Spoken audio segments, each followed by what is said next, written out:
What's up guys, AK is going to change cartridge in the hot water of that Moen original faucet.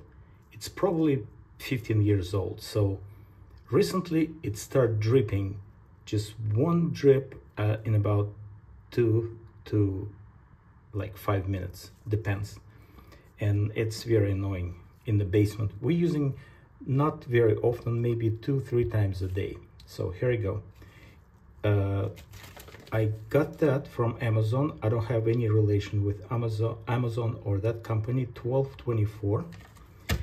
So tools I'm using, I strongly recommend to use gloves. It's easy to for grip stuff, and the silicone of original turns to kind of gooey, sticky stuff. So you need something like this, rubber wrench. This is original Craftsman, 20+ years old, made in England. I cannot believe it, but that's what it is. So you yank that and just unscrew it and take it out. Let's show you. This is cold water, like that. It's easy to assemble, so it's any adjustment, like different constructions as well.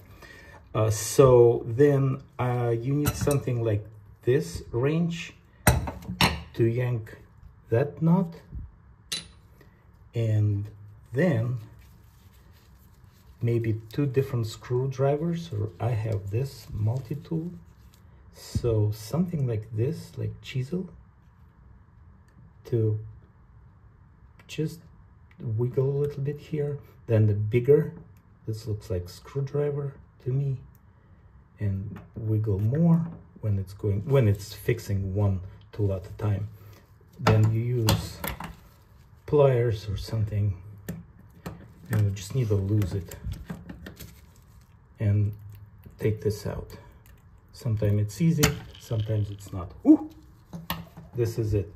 Make sure there is like a small notch, and it's around this area right here. So carefully make sure it's, yeah, newer will be a little bit harder to put it in. Just make sure it's absolutely straight. Then you press it. That should be matching together. Then put knot and that handle. Make sure you turn the water off before you're doing it, because I did it once. It was funny. So actually it helped to push that out. This is it. Thanks for watching. Have a good one. Bye bye.